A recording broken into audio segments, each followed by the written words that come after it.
Hello and welcome to episode 120 of the Mighty Whites podcast. I'm Jack, as always, joined by Casey. Now then.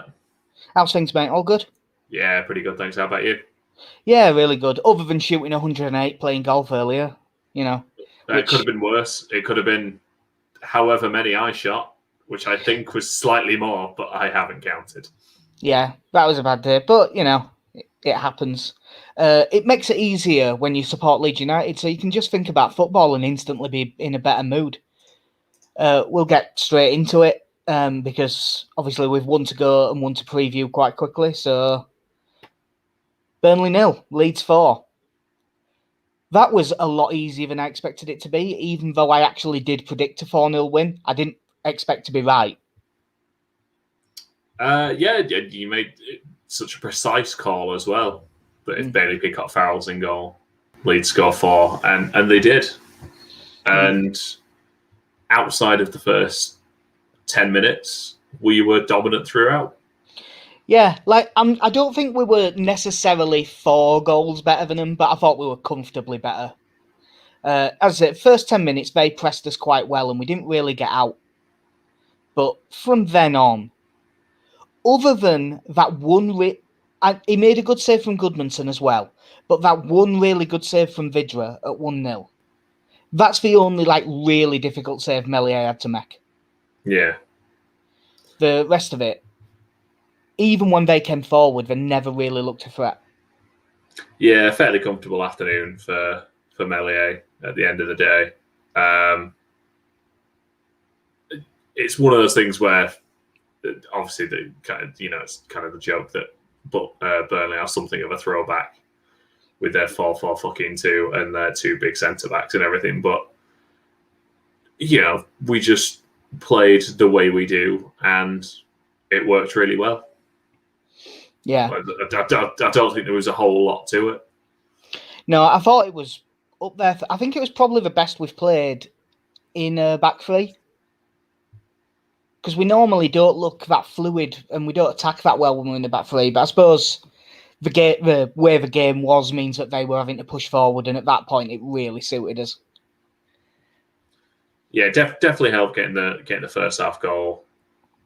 What was that, about 20 minutes in or something? I can't remember now. Well, Click's goal was 44. Yeah, so fair enough. Yeah, it was that shows how much we've de-stressed in this season now. Early in the season, when all the pressure's on, you remember everything. And now there's no real pressure on it. You just forget about stuff. There was no real clear-cut chances for anyone except for that Strauch header from the Phillips cross from the short corner. Which I don't know. If Alioski hits the target, it's a good chance. If he doesn't hit it out for a throw-in. Yeah, it was one of the worst finishes you'll ever see, but I think there was an offside in build-up anyway, wasn't there? So, yeah, true. But yeah, that was one of the worst finishes that you'll ever see. He had an interesting day, Alioski. We'll come to that later. But yeah, 1-0 up just before half-time. Llorente won the tackle, but Rafinha basically brings us out 1-2 in the right-back area and runs the ball out to halfway. Burnley have pushed forward and they're a bit out of shape. Plays it inside to Click. And Click he doesn't sprint forward with the ball. He just jogs forward with the ball from the halfway line to about 22, 23 yards out, with no one making a tackle and them just backing off and backing off and backing off. And it was almost a quote-unquote Click goal. It's exactly the way you think of him striking a ball. Just touch inside, curl it around the defender into the corner. It was very the goal away at Derby in Bielsa's second game. Yeah, I mean, when you say a click finish, it's a click finish from the last couple of seasons. A click finish this season is typically about 5 yards over the crossbar. But yeah, like you say, he just carries it forward, and then it's not until he gets about 25 yards out, Tarkowski steps out, and Click just bends it around him. And I don't know if that means Peacock Farrell's just slightly unsighted when he hits it. But I tend to put that more down to the fact that Peacock Farrell can't save shots from outside the box, and we know this. We know this to be a fact. Yeah, it was a nice finish though, nice to the corner. It's one of those strange things where obviously we've caught Burnley on the counter with numbers forward, but it's strange to think a team like that just not closing someone down once they got 30 yards from goal. Yeah, it's not the sort of thing you'd think when you think of Sean Dyche's Burnley backing off and being really hesitant to try and do a piece of defending. Yeah, but like I say, nice finish from Click, and capped off. Well, it's capped off a wonderful season for him now at this point. That's as we'll come on to. That's him done. Yeah, it's so important when you get a goal just before half time like that. It really does make a massive difference. It took it from being a bit nervy to all of a sudden, right, I think we're okay here. I say the second half we were on top, but for really the whole time. This is when Melier did make that really good save from Vidra when he went left foot across goal and he saved it with his leg. That was a really good save, although I still think Vidra fouled Strauch in the build-up, so it should have never got there in the first place. I think Vidra with that did himself a disservice because he takes one extra touch before he hits it, and he just narrows his angle. Makes it a lot harder for himself. Yeah, it wasn't an awful finish either, but yeah, if he'd have taken it earlier, he would have had a better angle. But Leeds doubled not too long after. Corner cleared to Alioski, who hits a much better shot than the one that went out for a throw-in. It was still going 5 yards wide, but it was much better. But Jack Harrison with a really good little flick to divert it into the corner. He seemed very hesitant to celebrate, which makes he must have thought he was offside because he definitely meant it. Yeah, I'm guessing he didn't realise that. I think it was McNeil had come off the post and was sort of jogging up behind him. But I'll tell you who else didn't realise that McNeil had come off the post. Dwight McNeil, who decided to really appeal for it, as did Peacock Farrell, who was looking at the two defenders that have just come off each post and were playing him onside by about 4 yards. He doesn't dive for the ball, just hands straight up in the air. Yeah, there's something I actually respect about Dwight McNeil's appeal there as the man who is playing him on by 2 yards. I kind of respect that thinking. Yeah. Well, if I put my hand up, it might go my way. It's McNeil basically reacted like a cat that's fallen off the sofa. What do you mean? Of course it is. It's completely deliberate, and of course I wasn't playing him on. What are you talking about? So someone who I'm loath to give any sort of credit for as well, because I've seen this a couple of places. Those who were watching Match of the Day that know that Karen Carney was on, avid lover of Leeds United that she is, and we reciprocate those feelings. Yeah, I think it's gone long enough now. She said something really, really stupid, but loads of them do. It's done now, is that? Well, the thing was, I saw enough tweets, and by that I mean like 5 or 6 of people going, "Oh, there she is again," saying it's a lucky finish from Harrison. God. Sorry, Brentford just missed a completely open goal in the playoff semi-final. Oh dear. I think a few people misconstrued what she said as Leeds get a bit lucky. Alioski's shot, which is going wide, and then she says Harrison does really well to. God, that is a bad miss. Yeah. God. But and she does say Harrison does well to redirect it in, and I think a number of people heard Leeds got lucky through Harrison's goals. That's not what she said.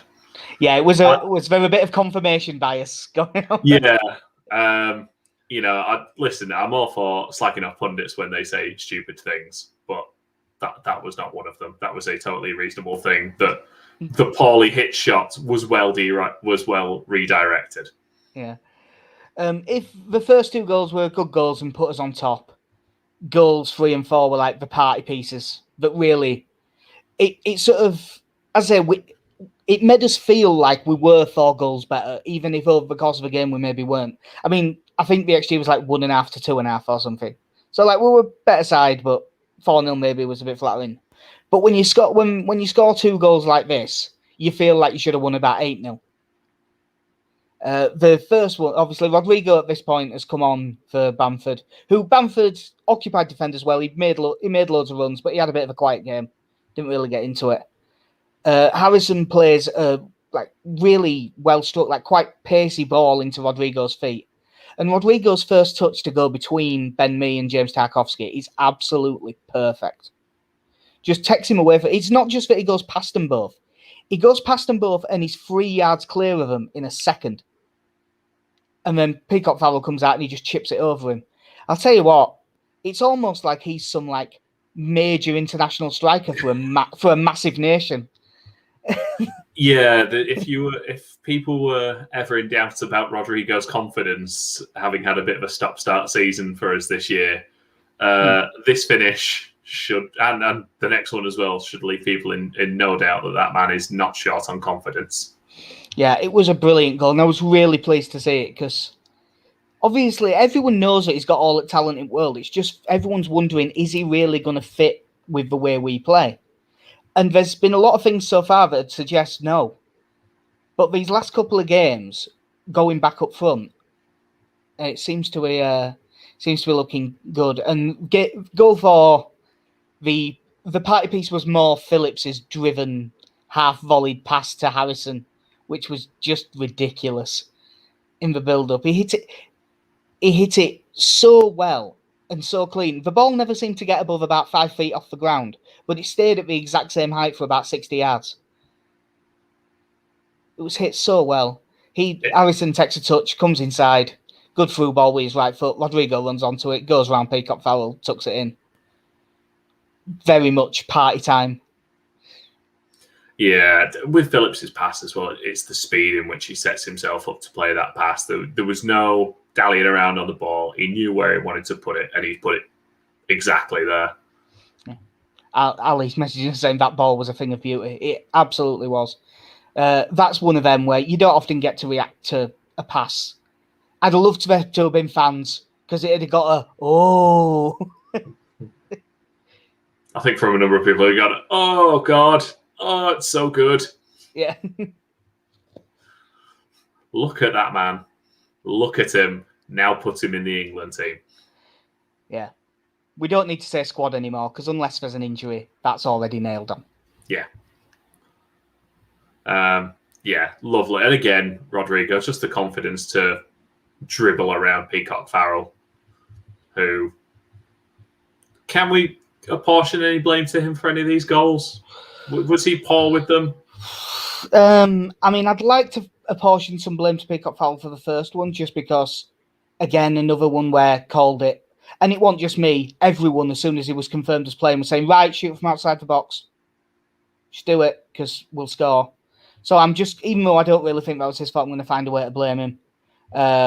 Second one, well, yeah, he didn't dive for the ball. He just stood there with his hand in the air. That's not great. The third one, make yourself big, Bailey. Why are you dropping down to let someone chip you? Fourth one, either be out quicker or stay on your line. Yeah, they're all his fault. Take that, you Northern Irish bastard. You know what? We got lucky. We didn't deserve any of goals. There were 4 goalkeeping errors from Peacock Farrell. He's rubbish, that kid. There is part of me wonders, how are goalkeepers worse at stopping shots from outside the area? Like, you've got more time and everything for this, surely. That's because I would say goalkeepers aren't. Bailey Peacock Farrell is. I don't think I've ever seen a keeper who is, because like he's all right on penalties and he made some really good reaction saves on close ones, but if it was from distance, he was just useless. Is it like when Raheem Sterling's got no one closing him down and you can just see it in his head going, oh God, there are so many things I could do? Yeah, he has got better at it, but there is a lot of times where you'd back him more from the edge of the box with 2 defenders in front of him than you would one-on-one with keeper running 30 yards under no challenge. Yeah. It's the Bradley Johnson philosophy. Like, if you give that man no time on the ball, he's fine. He can play instinctively. Let that man have the ball for about 4 seconds. Yeah. And he is given too many options. We're one step from Glenn Hoddle at half-time when Spurs were 3-0 up against Man United. But yeah, this was just a really good performance. And you don't expect to get such an easy time of it off Burnley. I am sure that Sean Dyche will have been fuming with this one. Yeah, but you'll never know because you never really get that change in tone in his voice. That's true. I mean, that If his normal voice is that, imagine what he's like when he's really angry. Sean Dyche, we'll come on to it now because he was involved with it. Like, there's a lot of this. There is a caveat before we get into all of this stuff with Alioski being reported to the FA and it says a racist gesture is what it says. So there is a caveat that I'm going to say at the start of this. Everything that we're about to say is unless there's something more to it than has currently been made public. Because there is always a chance that there was something that we didn't see. But every single piece of media stuff, and Marcelo Bielsa in his press conference today said, it is the same information you have in the media. It has been photographed and described. So we are basically talking about Alioski going to someone. Careful.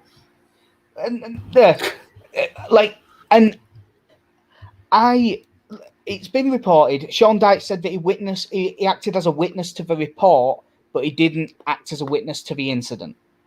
There was a weird report in the Times that said that they'd heard that the report was not made by Dwight McNeil, nor was it made by any of the players on the pitch. But Sean Dyche specifically said it was made by one of his players. So I think the Times might be talking bollocks. When you first saw the incident, what was your reaction? I believe it was the same of yours, and I burst out laughing. Because it's a 29-year-old pulling the sort of faces you might pull at a baby to make it laugh. Yeah, or that a 6-year-old might, because a 6-year-old doesn't know how to conjugate calling someone a knobhead or something. So they'll just go, idiot.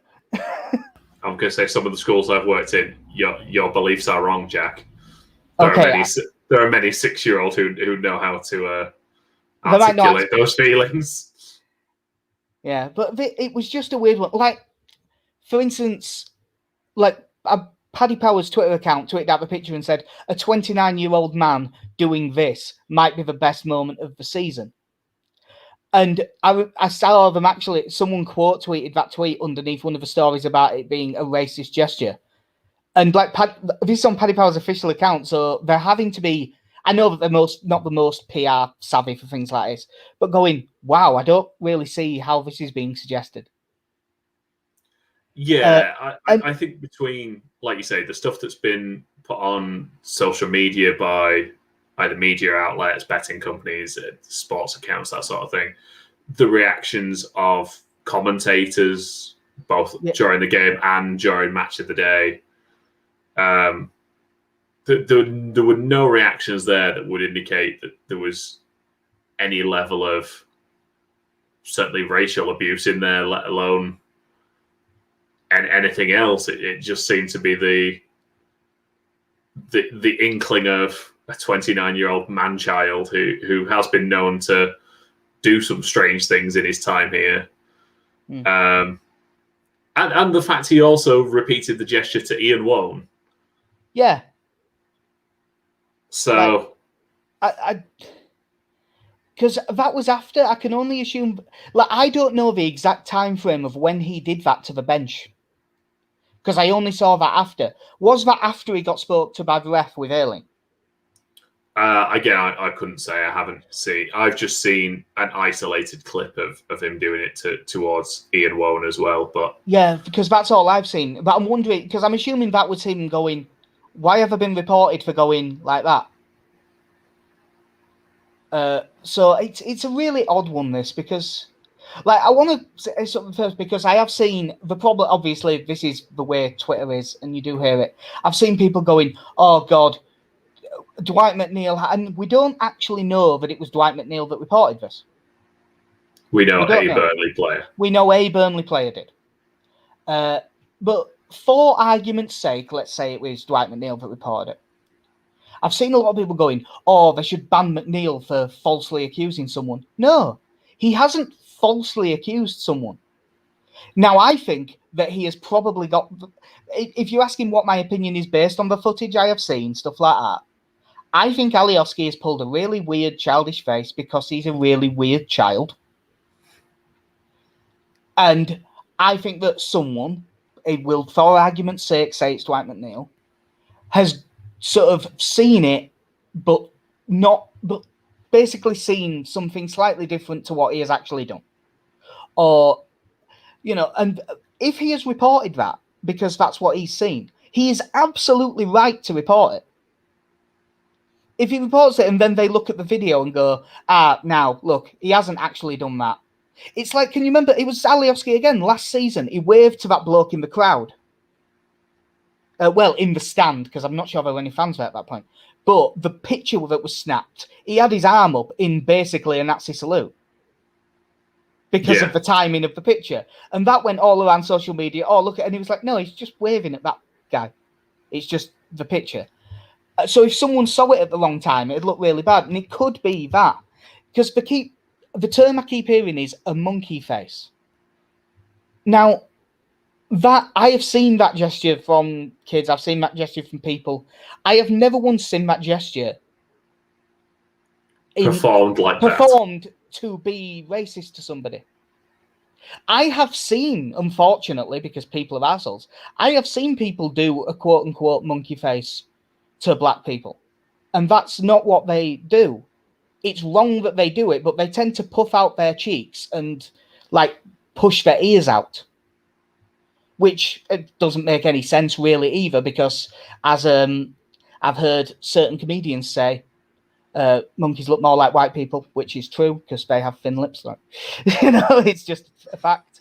But I have seen that done, and that's not how they do it. I just think that people have got wrong end of stick here.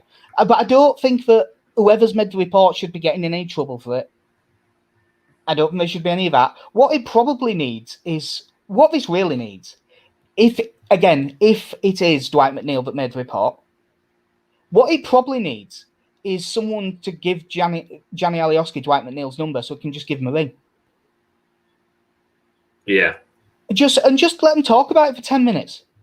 Because I mean, look, there is always a chance that I am wrong here. And there's something more to it. But from everything I've seen, I don't have Gianni Alioski down as racist. I just don't. And this doesn't change my mind. This was just him being weird, I think. But yeah, I would hope that it can just be sorted out with a conversation. Yeah, I think ultimately,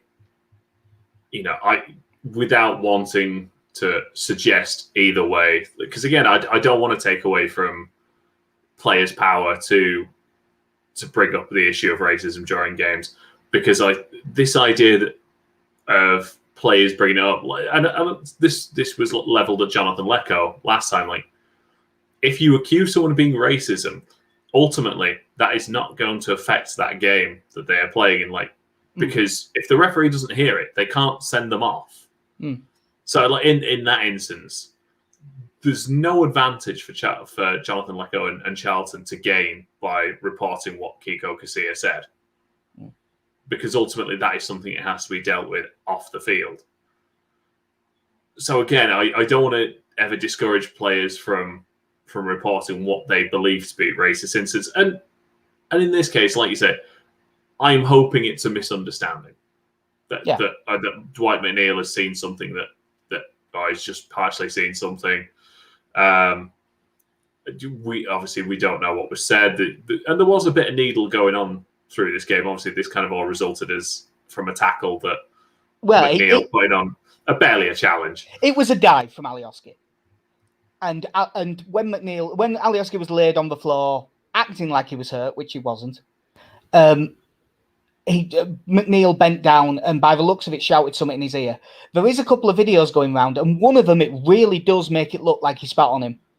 But a few people, including Paddy Miller, who's played football to a very good standard, said, that's not spit, that's just because it's raining, that's rain dropping down. It does look a bit like it, but I don't think it is.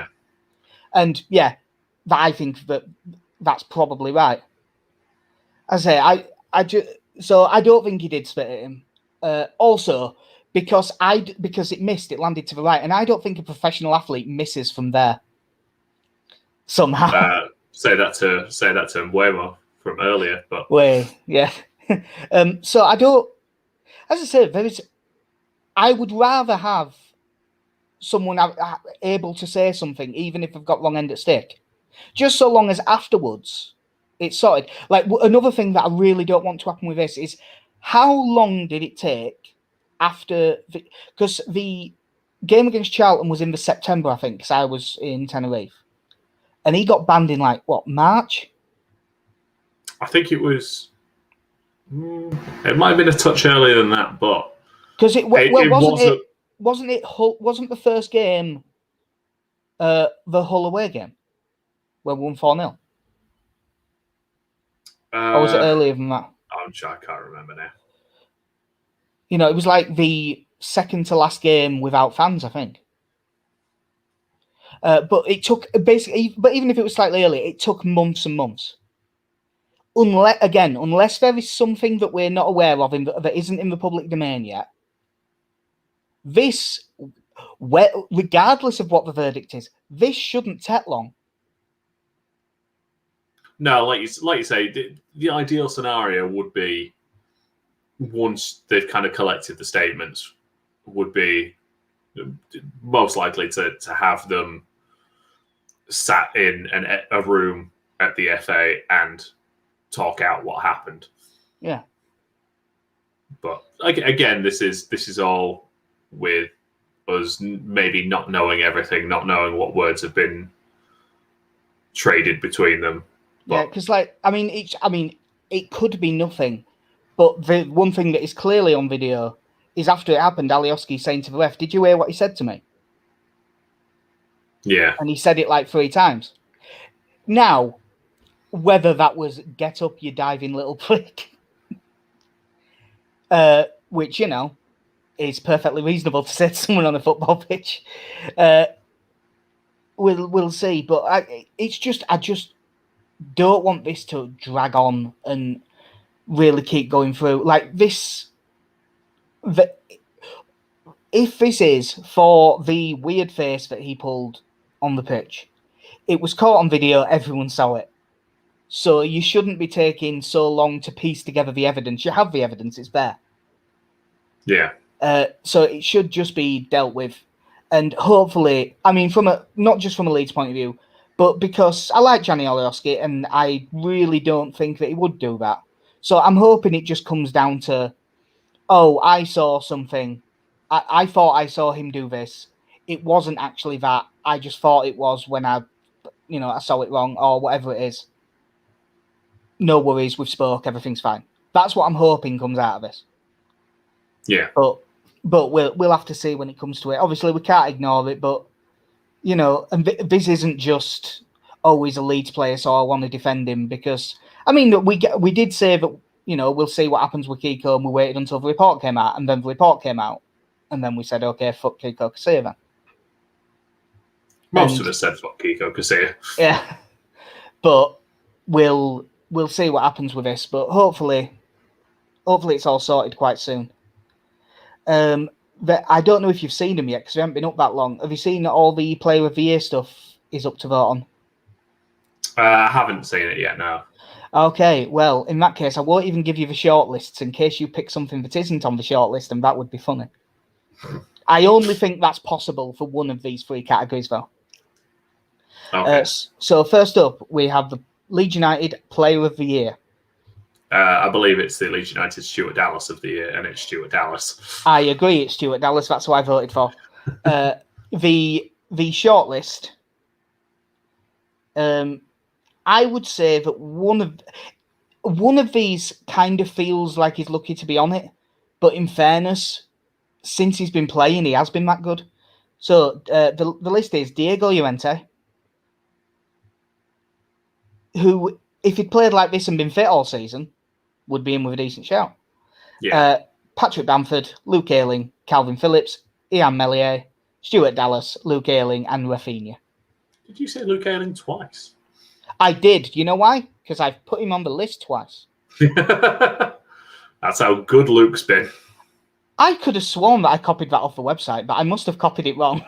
I don't believe it was them. I fully believe it was me. I have put Ayling in the list twice, so I better check this now, actually. Because knowing me, it's something different.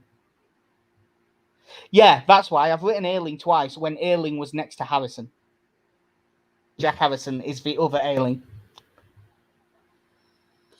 Fair enough. In that case, it's Jack Harrison, isn't it? Yeah. Just because he's my boy. Yeah, I think Stuart Dallas is going to walk away with that one. Yes. Like, I don't even think it'll be close. And that's no slight on all the people around him. It's just that Dallas has... It's not just that Dallas has done so well. It's that he's done so well. You do factor in expectations. And his expectations were not massively high coming into this season. And especially to be in central midfield. I don't think anyone saw this coming. Yeah, absolutely brilliant season on his part. And as someone who has played left back and centre mid and occasionally right midfield. And he's also played right back and CDM at one piece as well. Yeah, so and for the most part, he's been fantastic all year. And we all love Stuart Dallas. Yeah. Young player of the year.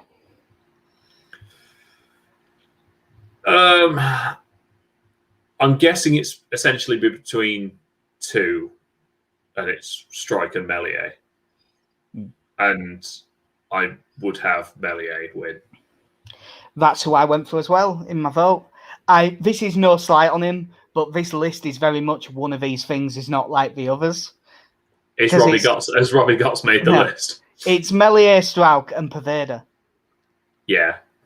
Now, I like Poveda, but like in terms of the level it's a drop off there in terms of achievement this season. Well, you've got Poveda, who I'm going to say has made 10 sub appearances this season. It wouldn't shock me if it's more than that. I'm going to say plus or minus 2. Yeah. On that. But then you've had Strike, who at this point won't be far off starting half the games this season, just because of the amount of injuries we've had to cover. He's been the only one that's been fit the whole time. Yeah, Poveda has apparently played 14 times in the league. Bullshit. Yeah, but I don't. He hasn't started any, has he? So no. But yeah, I mean, Strauch.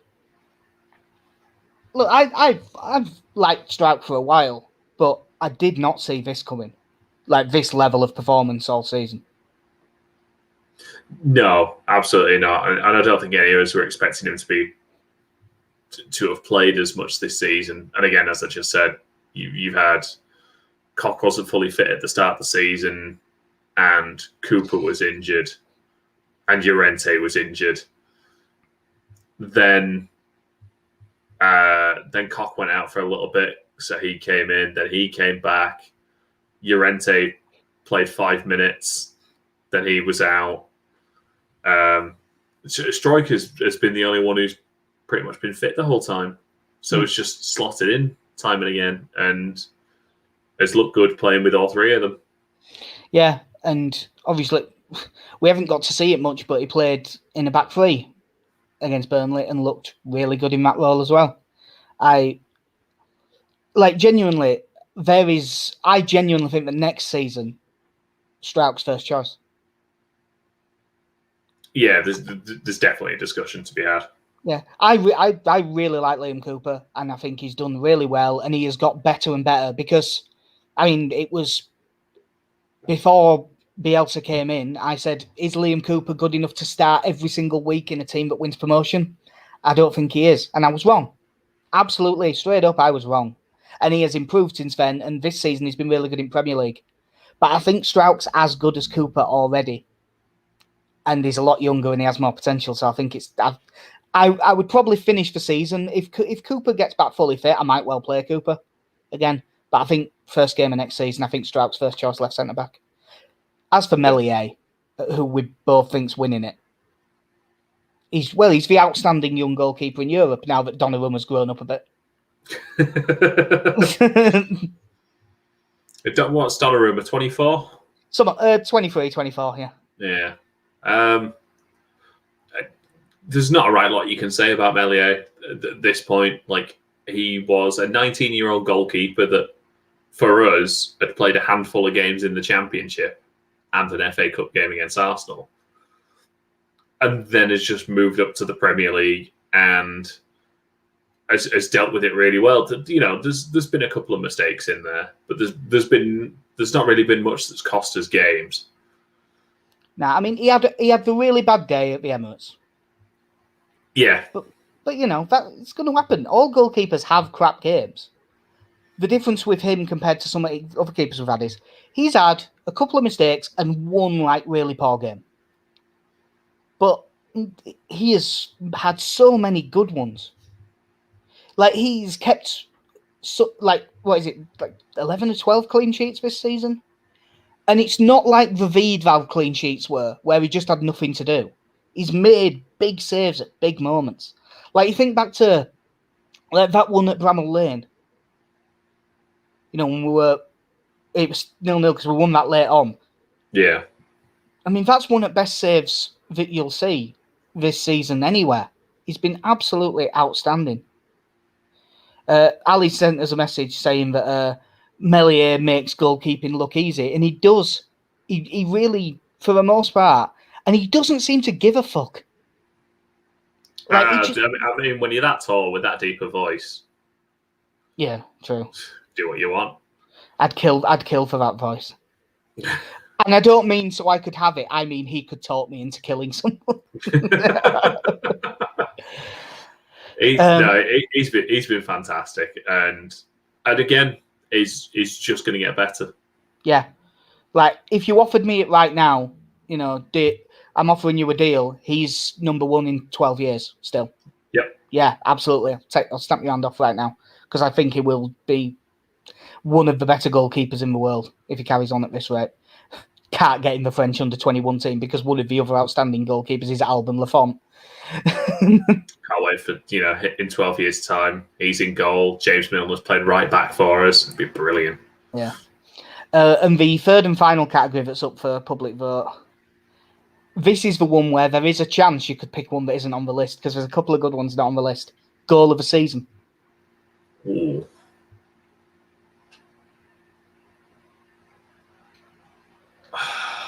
There's been some great goals this season. Yeah, we have scored a lot of belters. That was one of the good things on Twitter. The number of people who were arguing about goals that weren't even on the list. Yeah, it's a good sign. I think I'll do a goal I think will win it, and the goal I would like to win it. The goal I think will win it, Rafinha against Everton. Okay, that is on the list. Just because I think it's a really nice finish, gets a nutmeg in there, and it was a big goal for us. Yeah, it was the winner in a 1-0. And wasn't that his first one as well? Yeah.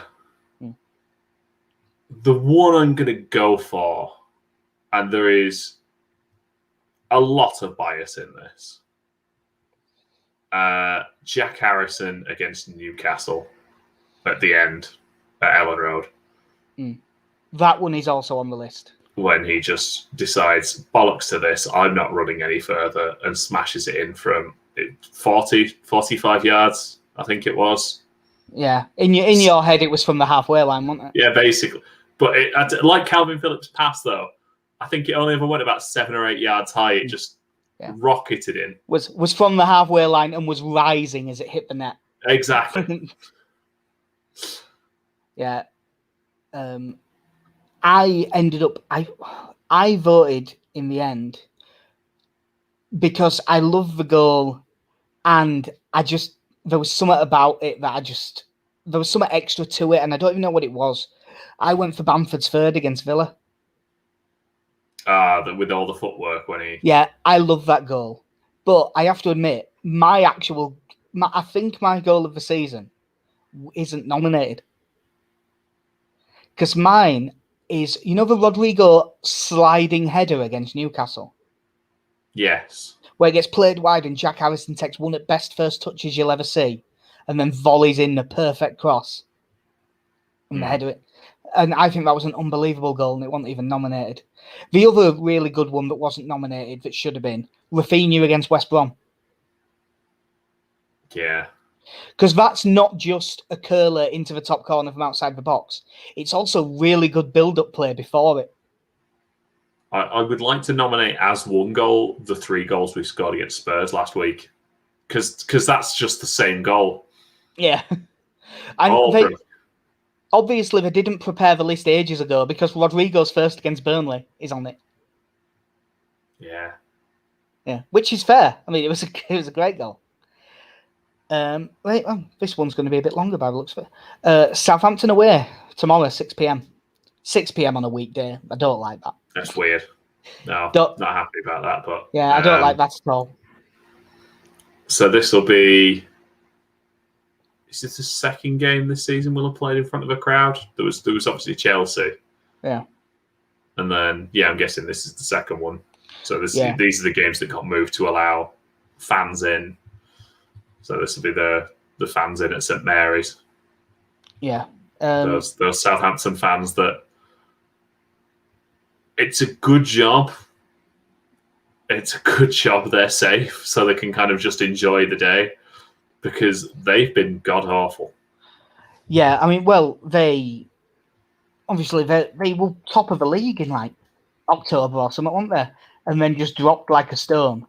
But they have won the last 2 games 3-1. Admittedly, it was against Palace, who were mid-table, not to play for, and half the squad is leaving and the manager, and Fulham, who are Fulham. But they have picked up a couple of wins now to sort themselves out a little bit.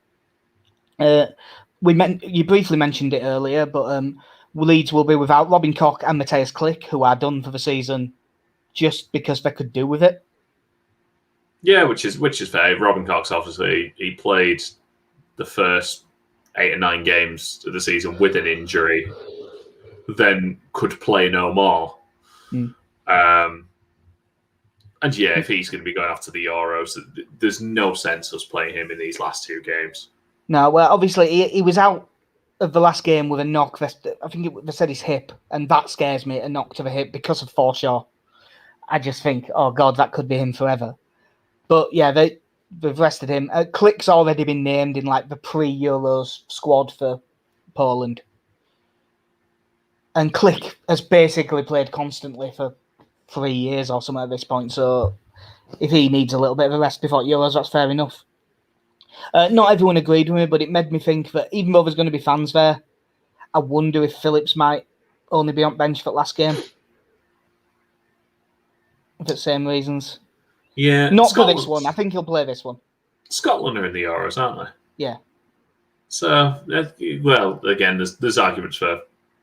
It shows where we are now, that we have players going to tournaments and things. Yeah. I mean, Cooper won't need it as much because he's missed a few already. Alioski won't need it because Alioski is a child and children have limitless energy. Tyler Roberts, I think he'd be fine to play. Yeah, he's not played all the minutes, so he should be all right as well.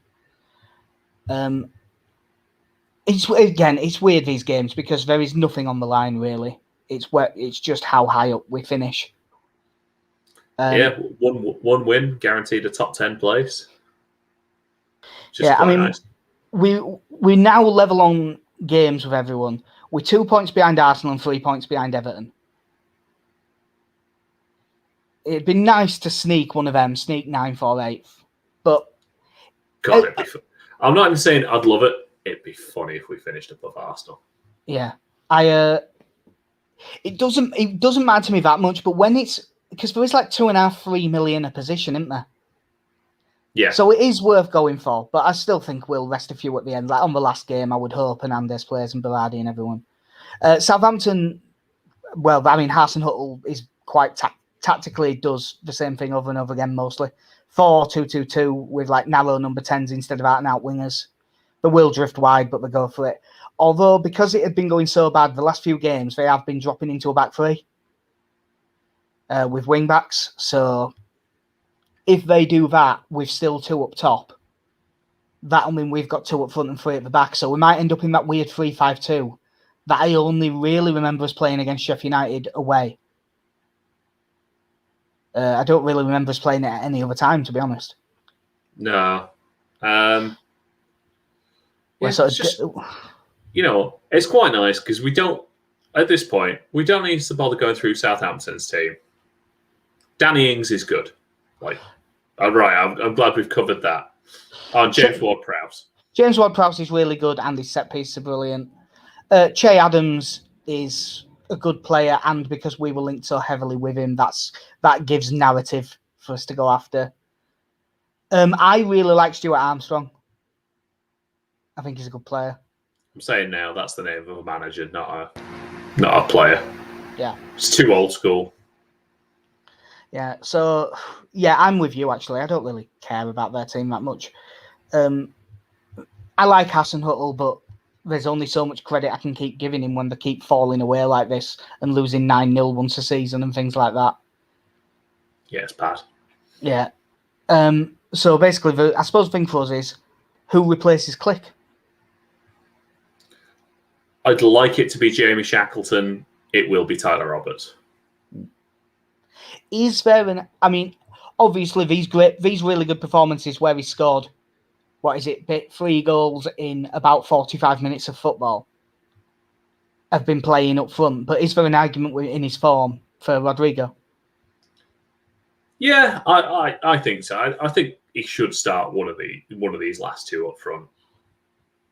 But certainly, there could be the argument that he starts ahead of in place of Click. But the fact he's come on twice and played so well as a striker has been quite nice. This is no slight. I do not want Bamford dropped at all. But with us playing Tuesday and then having last game of season, I'd be absolutely fine if Rodrigo starts this one up front and Bamford's only on bench for one. Yeah. Because I don't think that will affect his England prospects. I think Southgate probably already knows whether he's going to pick him or not. Yeah, it's not coming down to the last two games with his strikers, I don't think. And it's not as if Bamford's chasing the golden boot either. No. Like if he was in contention for that, I'd say keep him in. But no, it'd be fine to rest him for a game. Yeah.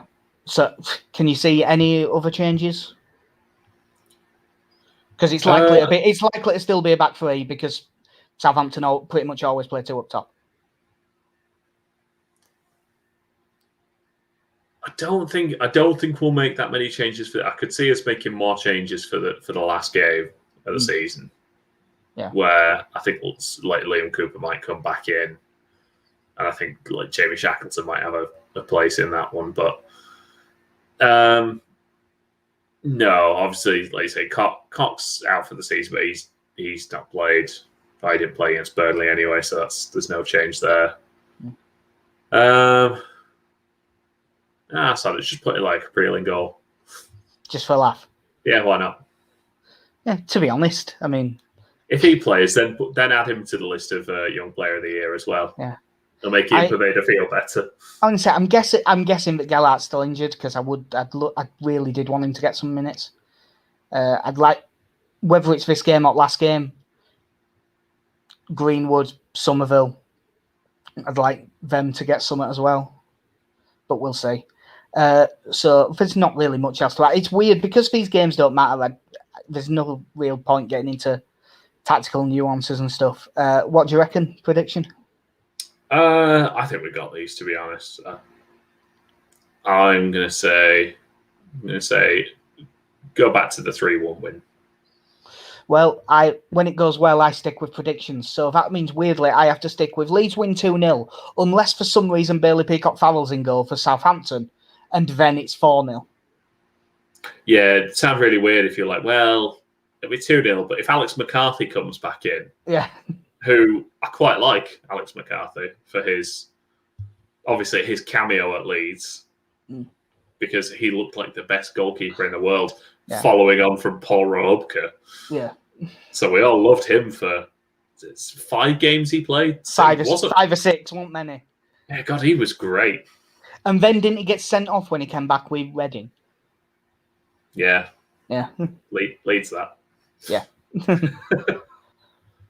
So why not? I'm trying to think who's the other. Have they got another goalkeeper? I know it's Fraser Forster or Alex McCarthy. They've still got Angus Gunn, haven't they, as well? So they put him in. That's your 4-0 if Angus Gunn starts. Yeah. Which is harsh on Angus Gunn. I've no issue with him. So, 2-0. And what score did you say? 3-1. 3-1. Yeah, well, hopefully it comes to it. I'll look forward. It should be a decent game because provided they're playing something like they play really pressing football and they do try and play some decent stuff. So they should leave some room for us to play some good stuff as well. Should be quite a decent game. Hopefully it's an easy enough one. But if not, doesn't really matter. We've been great this season. Yeah. So we've finished. We are pretty much set to finish above where both of us predicted. Yeah, and we thought that we were being optimistic. I also need to go back and check how many goals I said Bamford would get because it can't be far off. I think I said like 15 or 16. Yeah, you'd have to double mine at least to get close. Yeah, you weren't as confident. I'm pretty sure I said 7 because I thought Rodrigo was taking over. Yeah. Right. That'll do us for episode 120 at Mighty Whites Podcast. We're on Twitter at Mighty Whites Pod and the website is mightywhitespodcast.com. Podcast will be everywhere and any updates you will see on our Twitter. That's the best way to see it. We also write for Through It All Together, which is on Twitter at THRU, it's all LUFC, and throughitalltogether.sbnation.com. Have we got else to add, Casey? I think we've got it. Nice one. Well, I've been Jack. See ya. I've been Casey.